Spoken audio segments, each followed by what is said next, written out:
চালাক হয় না। আল্লাহর কসম বললাম, কোনো বেঈমান চালাক হয় না। সমস্ত পাপী মূর্খ হয়, সমস্ত জালেম মূর্খ হয়, নাফরমান বুদ্ধিমান হয় না। রাসূলুল্লাহ সাল্লাল্লাহু আলাইহি ওয়াসাল্লাম বলেন, বুদ্ধিমানকে, নবীজিকে জিজ্ঞেস করছে, মান আকিয়াসুন নাস ওয়া আহজামুন নাস, হে নবী বুদ্ধিমানকে, বিচক্ষণকে?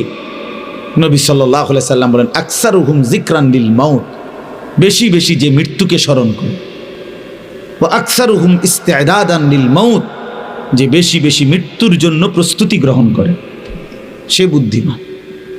আরেক হাদিসে নবী বলছেন, আল কাইয়িসু মান দানা নাফসাহু ওয়া আমিলা লিমা বাদাল মাউত, বুদ্ধিমান সে যে নিজের হিসাব রাখে এবং মৃত্যু পরবর্তীর জন্য আমল করে।